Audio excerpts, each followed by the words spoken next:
Estamos no CB Poder, programa do Correio Brasiliense em todas as plataformas digitais. Nós chegamos até você pelas redes sociais, a TV Brasília e os principais tocadores de podcasts do país. Se ligue e participe aqui com a gente em nossas lives do Correio que você pode escolher no Facebook, no Twitter ou no YouTube. Eu sou Carlos Alexandre e hoje nós recebemos aqui no estúdio Diogo de Oliveira, ex-ministro do Planejamento, Desenvolvimento e Gestão e atualmente presidente da Confederação Nacional das Seguradoras. Muito bem-vindo, Diogo. Como vai? Muito obrigado, Carlos. Tudo bem? Tudo bem? Estamos andando bem, o setor está em franco desenvolvimento. O senhor assumiu a diretoria, o cargo executivo, né, na Senaseg em maio, foi isso? Em maio, é. Desde maio assumi a diretoria, né, executiva da CNSEG, né, que deixou de ser um processo eletivo, né, e agora é uma diretoria profissionalizada. Nesse momento, quais são as principais diretrizes? O que vocês estão querendo? Qual o recado da CNSEG? Carlos, a principal mensagem do setor hoje é a necessidade de ampliação da parcela da sociedade que tem acesso a esse produto. É um produto que traz muitos benefícios, melhora a vida das pessoas, protege as pessoas em situações de risco, em situações, né, que todos nós estamos suscetíveis a passar durante a vida, né? Então, assim, a grande mensagem que a gente tem tentado trazer é de que o setor de seguros tem uma ampla, né, gama de produtos que pode realmente ser importante para as pessoas. Vou te dar exemplo. Você tem hoje seguros residenciais, seguros de automóveis, que são os mais tradicionais, mas você tem seguros como, por exemplo, o prestamista, que paga a prestação de um financiamento, de uma compra, quando a pessoa fica, por exemplo, desempregada ou fica doente. Né? Você tem seguros, né, voltados para a população de baixa renda, como, por exemplo, auxílio funeral, que é um seguro que auxilia, né, como o próprio nome diz, no momento que você perde um ente da família. Né? Muitas famílias pobres, né, têm dificuldade nesse momento. Né? E você, com um valor muito baixo mensal, 5, 10 reais por mês, você, né, consegue oferecer isso para as pessoas. Você tem, assim, grandes oportunidades nesse mercado, né? E essa é a mensagem de que a sociedade brasileira precisa se atentar para isso. O senhor tocou num ponto que é essencial, né? Que as pessoas falam muito, que é a questão do preço, né? Como é que a Confederação ela recomenda? O que a pessoa pode fazer? Primeiro, acho que o primeiro ponto o senhor já tocou aí, quer dizer, desmistificar essa ideia de que os seguros são necessariamente muito caros. Não, né? Depende muito da situação, não é isso? Exato. Não, é evidente que, como em qualquer mercado, a recomendação principal é buscar, comparar, né, diversas ofertas. E hoje você tem isso disponível na internet, em várias plataformas, né? E desmistificar essa tese de seguro é uma coisa cara. Existem vários tipos de seguros, né, para situações como eu estava mencionando, que são muito baratos. Né? O seguro residencial, por exemplo, é um seguro muito barato, né, em torno de 300, 400, 500 reais por ano para um apartamento, né, de 800 mil, 500 mil reais de valor. Então é um valor muito baixo. E junto com ele vem outras assistências. Né? Você, quando tem algum problema elétrico, um problema hidráulico na casa, você pode acionar assistência. Que se você não tivesse o seguro, sairia muito mais caro, Sairia talvez. muito mais caro, com certeza. Né? Alguns seguros hoje, por exemplo, para pet, você tem cobertura. Então você pode, né, levar um pet no veterinário. Então, assim, tem uma série de coberturas adicionais e de facilidades hoje que são oferecidas junto com vários tipos de seguros. Né? E, claro, tem os seguros tradicionais, seguro de vida, que você define o valor que você quer. Né? Então, não é caro. E para comparar, né, você pode usar, né, os canais tradicionais dos corretores, que normalmente já trazem várias ofertas, os canais digitais que hoje estão disponíveis. E a grande novidade do mercado vai ser o Open Insurance, né, que será um sistema... Esse é um ponto bem, pelo que eu entendi, seguir a mesma lógica dos bancos, né? Quer dizer, isso. A pessoa teria um determinado perfil e poderia migrar, digamos assim. Isso. Seria isso? Exatamente. Assim, há uma certa semelhança, né, ao Open Banking, né? E o Open Insurance, né, tem essa mesma lógica de migração, mas principalmente tem essa facilidade de troca de informações entre as diferentes empresas que atuam no setor, né, para ofertar para o segurado não só um produto, né, igual, mais barato, mas principalmente ofertar o produto mais adequado para aquela pessoa. Né? Ofertar, né, um produto que leve em consideração as características de uso, né, de preferências, de gosto dessa pessoa, de conformação da família, do lugar onde ela mora, né, do tipo de atividade física que ela faz. Quer dizer, você tem, né, uma capacidade muito grande hoje de compreender essas particularidades e ofertar produtos apropriados. Só para quem não é familiarizado com o mercado de seguros, ministro, qual é a avaliação que a Confederação faz? O Brasil é um país onde já existe uma baixa seguridade, uma baixa procura, pode aumentar muito mais, existe um potencial muito grande. Como é que vocês avaliam isso?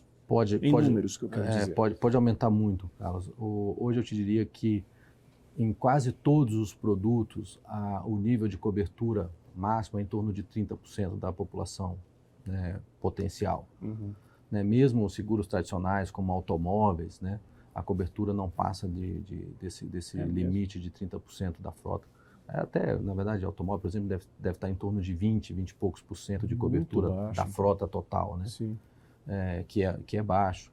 Né? O seguro de vida também, né, fica mais ou menos em torno de 20 e poucos por cento. Né? Então, sim, e é por isso que eu dizia que, né, a nossa mensagem principal é essa de chamar a atenção das pessoas, das políticas públicas, né, no sentido de que, ao desenvolver esse mercado de seguros e mais pessoas poderem acessar, né, a qualidade de vida das pessoas vai melhorar. Esse é um ponto importante, porque até agora que a gente conversou aqui, fala-se, a impressão que dá é que é uma questão muito do setor privado, né? Que são empresas que oferecem determinados serviços, determinados produtos, as pessoas, por desconhecimento ou por uma série de outros fatores, contratam ou não, deixam de contratar. Quer dizer, é tipicamente uma situação de mercado privado. E aí vem minha pergunta, como que o poder público pode estimular, criar incentivos para esse mercado se tornar mais eficiente, mais amplo e mais barato? Há uma série grande de ações que podem ser tomadas, mas eu queria só chamar a atenção assim, o seguro, por natureza, é um produto social, porque ele parte do pressuposto de que um conjunto de pessoas, né, vai se proteger mutuamente, né, que a gente chama de mutualização. Então, na verdade, todos pagam um valor pequeno para que aquele que sofreu algum dano seja reparado. Então, a natureza já é uma natureza social. E ele é tão mais importante quanto menor for a renda da pessoa. Né? Você consegue imaginar que uma pessoa muito rica, quando tem o seu veículo, por exemplo, acidentado ou roubado, aquilo tem um pequeno impacto na vida dele. Né? Já um pequeno comerciante, um feirante, uma pessoa que usa o veículo até como fonte de renda, quando tem esse veículo roubado, aquilo tem um impacto muito grande na vida dele. Então, se ele tiver uma proteção de seguro, aquele bem vai ser reposto, ele vai continuar mantendo o mesmo padrão de vida. Então, né, a natureza é essa de coisa. E, quer dizer, você pode adotar várias medidas, né? A gente até, né, como foi até enviado para vocês, né? A gente formulou um conjunto de propostas, né, estamos apresentando, né, aos candidatos todos, né, que visam exatamente ampliar a cobertura dos sinistros, com várias ações, dependem algumas de alterações legais, outras de alterações infralegais. Qual seria a mais importante? Vou te dar um exemplo hoje. A pessoa que tem um fundo de previdência, por exemplo, né, na seguradora, ele não pode dar aquilo em garantia no empréstimo. Então, ele toma um empréstimo muito mais caro no mercado, porque não tem garantia, né, sendo que ele tem um recurso depositado, que poderia servir como garantia e reduzir o custo dele. Ainda na questão da previdência. Somente as grandes empresas hoje têm incentivo para contribuir na previdência privada dos seus funcionários. Poderia ter incentivo para que as empresas médias, as empresas não tão grandes, né? Às vezes tem uma empresa grande, mas não é tão grande. Isso é verdade. As empresas médias, pequenas, né? Até o MEI, por que não? O MEI também contribuir para uma previdência, né? Então, são produtos dessa natureza, né? O seguro rural, por exemplo, né, é um seguro muito importante. Esse ano nós já pagamos 8,5 bilhões de reais em indenizações aos produtores rurais que tiveram perda de safra. Né? Esse seguro ele depende, né, de uma subvenção que o governo concede para baratear o prêmio para o custo do seguro para o produtor rural. Sim. Né? Então, assim, a ampliação desse recurso poderia, né, ter uma cobertura muito maior. Hoje, mais ou menos 11% dos produtores têm um seguro. Né? Muito Você pouco poderia, também, né? é muito pouco, você poderia ter uma cobertura muito maior, né? Melhoraria a produção rural do país, Exatamente. melhoraria... E num contexto digamos assim, de instabilidade climática, quando você tem variáveis que são difíceis de você controlar, quer dizer, você adquirir um seguro se torna ainda mais importante. Ainda mais importante. E o seguro, ele chega no momento exatamente... Como é que era antes, né? O produtor que tinha uma perda de safra, ele perdia, às vezes, a propriedade. Né? Ele não tinha condições no ano seguinte de continuar produzindo. Com o seguro rural, né, a própria produção agrícola aumenta, porque aquele produtor que ficaria fora da produção, ele vai continuar produzindo. Né? Então tem um efeito muito importante, né, do ponto de vista econômico, do ponto de vista... O senhor acha que, por exemplo, o senhor mencionou carros, né, o mercado de seguro de carro, que é aproximadamente 20% da frota teria uma cobertura de seguro. O senhor acha que seria o caso de uma lei que obrigasse isso? Seria possível fazer isso ou não? Uma coisa muito distante? Não para esse... Né, não dessa forma. Talvez, né? Não, assim, na verdade, né, a gente acha que a livre iniciativa e a decisão individual das pessoas, né, é o melhor caminho. O que, né, em alguns casos, né, aí sim, mas são seguros de outra natureza, né? Por exemplo, a gente tem a questão dos desastres naturais. A cada ano se repetem desastres naturais. É possível construir um seguro social, né? E nós até estamos já desenvolvendo essa proposta para levar ao governo, né? Um seguro que vai atender as pessoas nesse momento do desastre natural. Né? Aí sim seria um seguro de natureza obrigatória, onde todas as casas, todas as construções, né, os imóveis comerciais e residenciais teriam que, né, pagar. E aí, de novo, fica um valor baratinho, entendeu? R$5, poucos reais. Né? Nesse caso aí, especificamente, e atende, né? sobre desastres naturais, nossa, não faltaram, né? Desastres naturais na época das chuvas, chega na virada do ano, a gente viu na Bahia, no Nordeste, no Rio de Janeiro. Quer dizer, se você tiver um mecanismo de prevenção, de seguro, você pode, inclusive, evitar. Falou-se muito sobre isso. Por exemplo, olha, aquelas casas não poderiam estar construídas ali. Quer dizer, então, isso seria uma forma de auxiliar políticas públicas de planejamento urbano, né, para evitar esse tipo de situação. Exato. Assim, o que a gente chama a atenção é a indústria, né, o produto, né, seguro, ele tem essa característica, né, que eu estava mencionando. Ele não só serve como prevenção para você, olha, vamos cuidar para que não aconteça, mas as coisas acontecem. Né? Então, no momento que acontece, hoje você não tem nenhum plano de resposta. Né? As pessoas, né, muitas vezes perdem seus bens, não tem o que comer no momento seguinte, não tem para onde ir, não tem o que comer. Então, se você tiver um seguro para isso, né, você vai ter uma atenção para essas pessoas imediata. Isso passa também, isso eu diria que, aí talvez uma pergunta um pouco, talvez, sociológica, né, no sentido de que isso faz parte da cultura do brasileiro também, né? O brasileiro não tende a ser muito precavido, não, de pensar. Ele é muito um pouco, vamos, e na hora a gente vê o que faz, né? Seria preciso investir um pouco nisso também? Eu não gosto desse termo cultura, porque ele é um termo que parece que é impossível resolver. Né? Não, isso é assim mesmo, o brasileiro é assim mesmo. Não é, não acho que seja isso. Sim. Eu acho que, né, a nossa situação econômica e social, como você mencionou, né, leva a nossa população a tomar decisões que as expõem a muitos riscos, né? Porque eventualmente não pode pagar, né?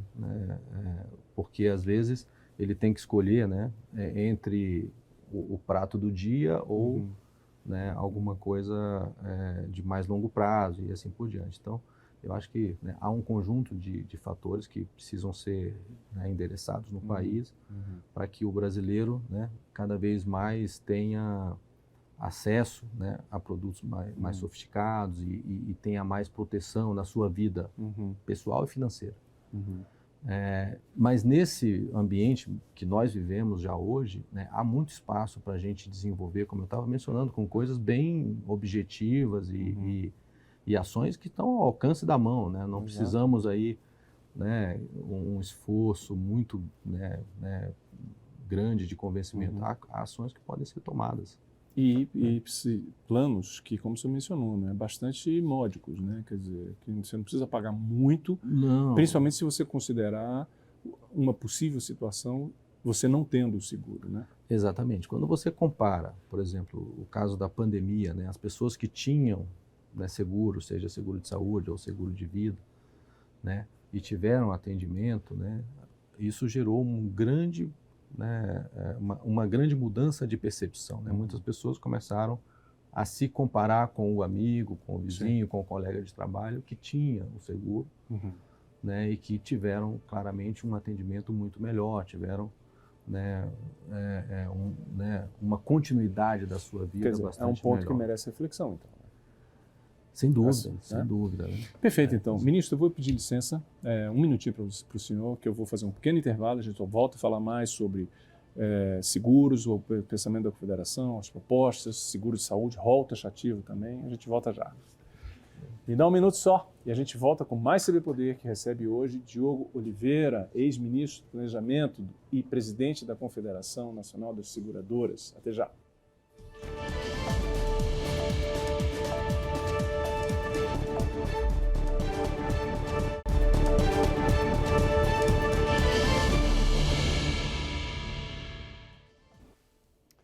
E a gente volta com o segundo bloco do CB Poder, que recebe hoje Diogo de Oliveira, ex-ministro do Planejamento e atual presidente da Confederação das Seguradoras.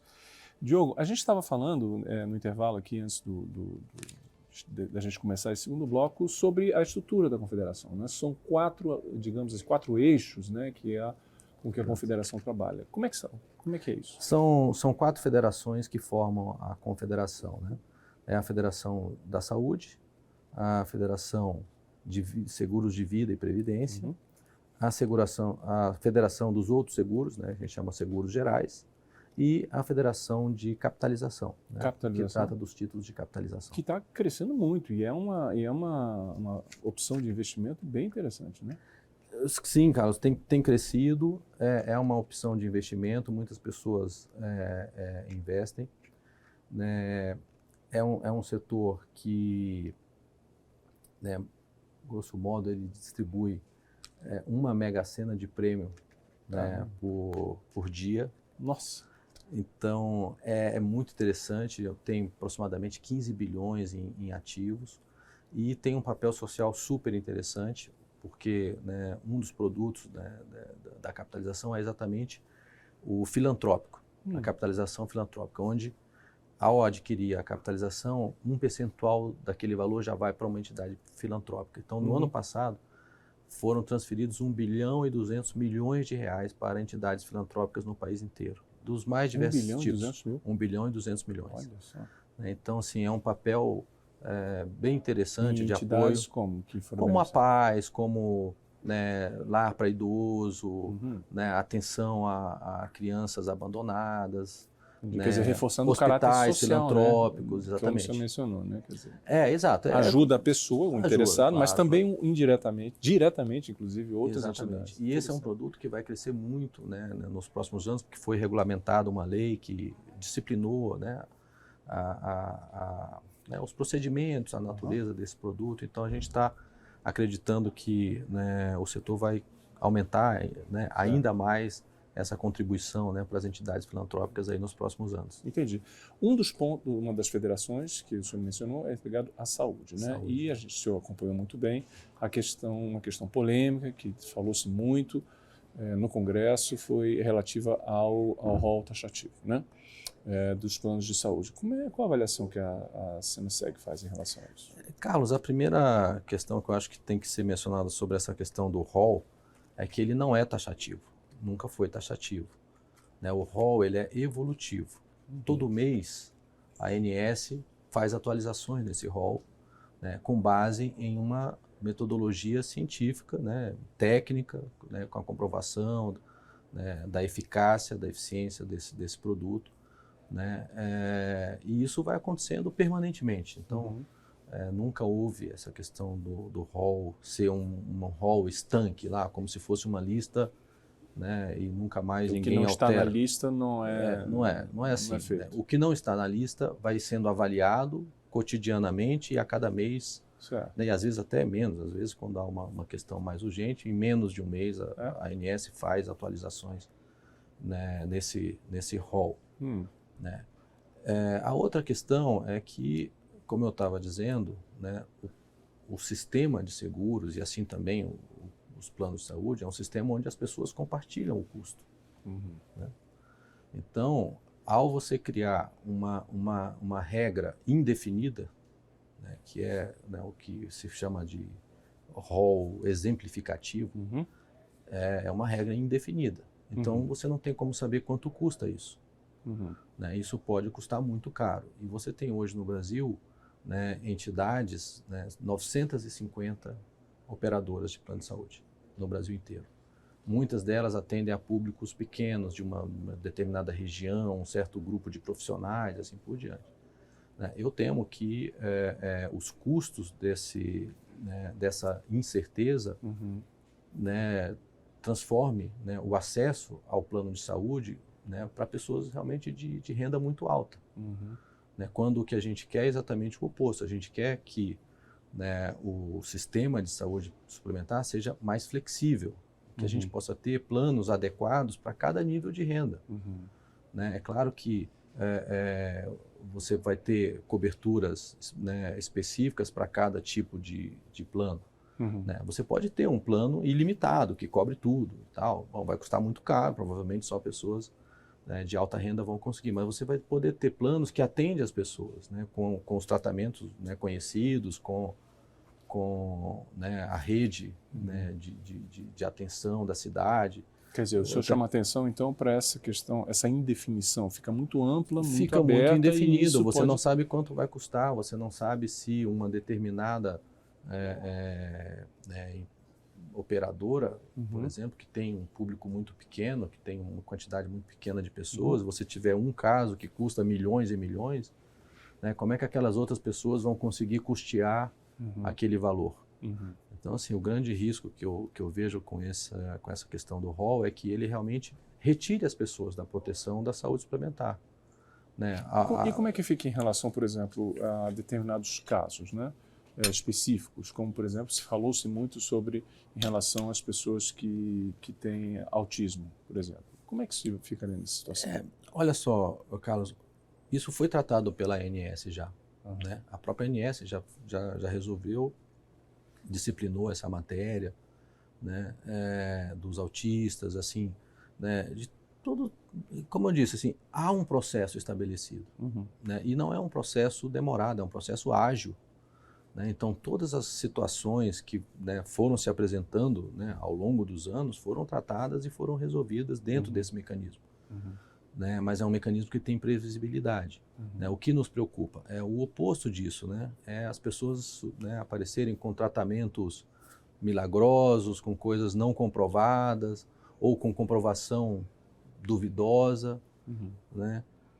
E isso, né, atende ao interesse de quem?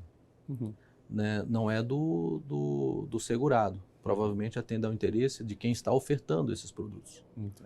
Né, quem está oferecendo um tratamento que é extremamente caro, ou né, uma tecnologia muito específica, quer dizer, que promete tais resultados. e tais resultados, mas que a gente não sabe bem, que nunca foi testado. Né, então essas coisas eu acho que precisam ser tratadas, né, com muito rigor técnico, como, né, como é feito. Como é feito. E além disso, né, eu acho que do ponto de vista do conjunto, o ideal não é você ter uma regra única, onde todos os planos têm que ser dessa mesma forma. Né, porque a gente, né, como você mencionou antes, né, nós temos uma sociedade, né, que é ainda uma sociedade de renda média baixa. Né, então você tem muitos estratos sociais que poderiam estar tendo acesso a um sistema de saúde de melhor qualidade, com atendimentos a vários tipos de tratamentos, né? Mas que não podem pagar um plano de saúde super sofisticado, o melhor do mundo e tal. Não, mas ele poderia ter um bom plano de saúde. Como é que o senhor avalia a Senaseg preparou um documento, está aí para apresentar para os presidenciáveis que estão aí concorrendo. Qual é o ponto mais importante e o que o senhor já viu que está sendo atendido, ou pelo menos mencionado nesse debate agora, e que, se não estiver sendo mencionado, qual que o senhor acha que deveria se considerar? Não, eu acho que, assim, do ponto de vista, né, da sociedade como um todo, né, o que mais chama a atenção, né, é esse viés social do seguro, né? Esses, né, seguros sociais, seguros que podem, né, atender a população de menor renda, né, e que é também, né, é o nosso objetivo também, né, que é popularizar, né, democratizar o acesso ao seguro. Né? O seguro, né, é um produto, né, que em economia, né, a gente tem essa terminologia, né, é um bem superior, né, é um bem que quanto mais você né, sofistica uma economia, quanto mais desenvolvido é o país, mais se consome esse seguro. Então, esse é o sentido, produto, né? Deixar o seguro mais social. Mais social, mais acessível, mais né? democrático. Mais democrático. Muito bem. Diogo Oliveira, muito obrigado pela sua presença aqui no CB Poder. Venha mais vezes. Obrigado, Carlos. Fico à disposição. Tá certo. CB Poder fica por aqui hoje. Muito obrigado pela sua companhia. Até a próxima e tchau.